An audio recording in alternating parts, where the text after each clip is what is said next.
کتابوں میں ان کا ذکر، ان کی نشانیاں واضح، آنے والا اس شان سے آ رہا ہے کہ زمانہ منتظر بیٹھا ہے ان کا۔ بحیرہ راہب، جس کا نام تو کچھ اور تھا لیکن بحیرہ کے نام سے معروف تھا، کہتے ہیں کہ اس نے مذہب کی کتابوں میں پڑھا تھا کہ نبی آخر الزماں جلوہ گر ہوں گے اور مکے سے شام کی طرف جائیں گے، تو وہ راستے کے اندر ایک جگہ کلی ڈال کر کچھ خدام کے ساتھ وہاں رکا ہوا تھا۔ مقصد کیا تھا کہ کبھی تو گزریں گے اور میں ان کے دیدار کی دولت سے فیض یاب ہو جاؤں گا۔ مذہب کی کتابوں میں ساری نشانیاں اس نے پڑھ رکھی تھیں۔ وظیفہ کیا کرتا ہے یہاں بیٹھ کے؟ صبح ہوتے ہی مکان کی چھت پہ چڑھ جاتا ہے، اپنی اس کٹیا کے اوپر چڑھ کر کے حجاز کی طرف آنے والے قافلوں کی راہیں تکتا ہے۔ قافلے گزر جاتے ہیں، شام کو پھر نیچے آ جاتا ہے، اگلے دن سویرے پھر یہی عمل شروع ہو جاتا ہے۔ شب ہجر کی سختیاں کوئی اس سے جا کے پوچھے، تیری راہ تکتے تکتے جسے صبح ہو گئی، مدتیں بیت گئی، ماہ و سال گزر گئے۔ ایک دن وہ اپنے مکان کی چھت پہ چڑھا ہی تھا تو ایک قافلہ دکھائی دیا۔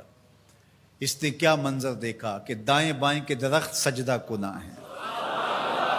سمجھ گیا میرا مقصود آ گیا ہے، جس کے لیے انتظار کی گھاتیں تھیں، جس کے لیے منتظر رہا شب و روز، جس کے لیے راستے میں کلی ڈال کے بیٹھا ہوا تھا، وہ مقصود، وہ گوہر مراد آج نصیب ہونے والا ہے۔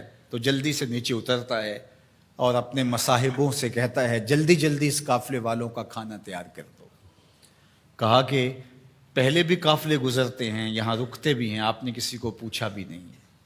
کہا بس آج کسی کی طفیل ان کو کھانا دیا جا رہا ہے۔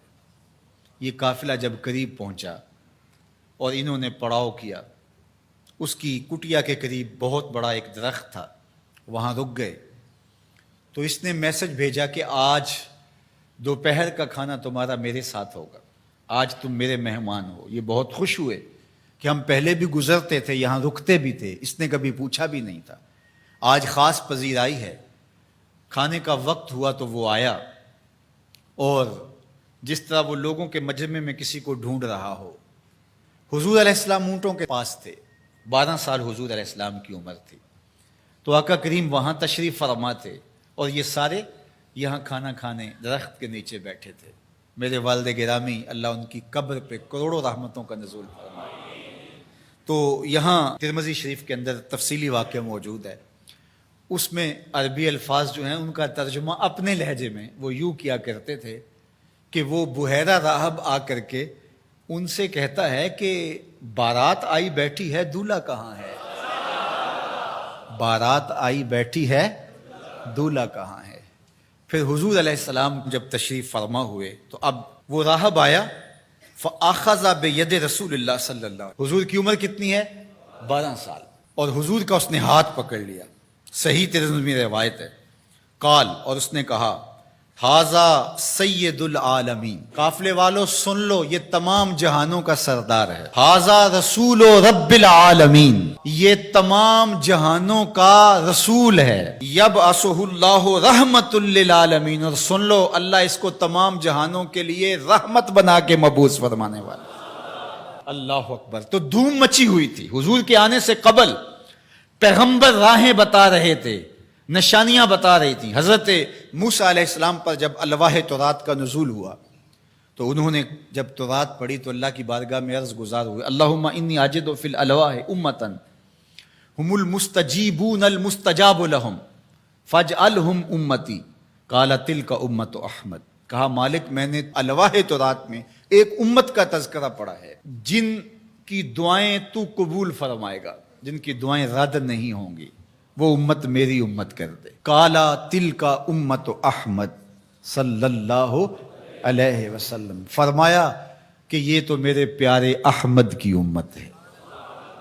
آپ کا ذکر تورات میں ہے، مثلہم فی التوراۃ و مثلہم فی الانجیل۔ اللہ قرآن مجید میں ارشاد فرماتا ہے کہ حضور کے ساتھیوں کا ذکر، ان کی مثالیں اللہ نے تورات میں بھی بیان کی ہیں اور انجیل میں بھی بیان کی ہیں۔ اللہ اکبر۔ اب تورات کی کہانی سنیے، 9 سوال تھے مسلسل، اللہ اس میں یہ شان ہے، اس امت کو یہ مرتبہ دیا گیا، یہ شان دی گئی، وہ امت میری امت کر دے۔ جواب کیا آتا رہا؟ تل کا امت احمد، یہ تو میرے نبی محمد صلی اللہ علیہ وسلم کی امت ہے۔ تو جب 9 مرتبہ یہ سوال کر چکے تو پھر حضرت موسیٰ نے کیا عرض کی؟ اللہم اجعلنی من امت احمد، اللہ وہ امت میری امت نہیں بناتا، مجھے اس کی امت سے کر دے۔ چوں بشانش نگاہ موسیٰ کرد، شدن از امتش تمنا کرد۔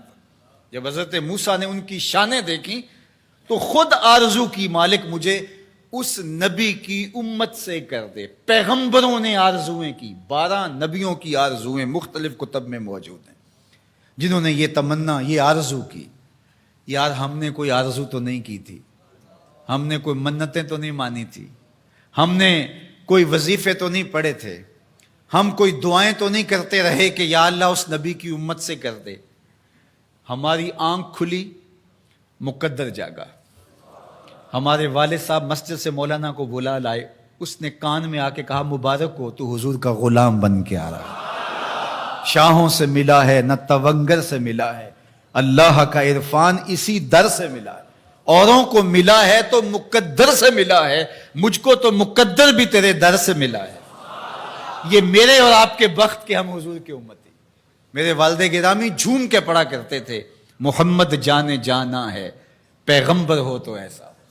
محمد جانے جانا ہے، پیغمبر ہو تو ایسا ہو، رسولوں کی بشارت سے مبشر ہو تو ایسا ہو، امر توقیر کا سب کو موکر ہو تو ایسا ہو، کیا ہم کو غلام ان کا مقدر ہو تو ایسا ہو، کیا ہم کو غلام ان کا مقدر ہو تو۔ میری خوش قسمتی میں تیرا امتی، بری نازم کے ہستم امتے تو گناہ گارم و لیکن خوش نصیبم۔ میں اس بات پہ ناز کرتا ہوں کہ حضور میں آپ کا امتی ہوں، گناہ گار ہوں لیکن خوش نصیب ہوں۔ تو ساری زندگی بھی اس نعمت کا شکرانہ ادا کرتے رہیں، حق کے شکر ادا نہ ہو پائے۔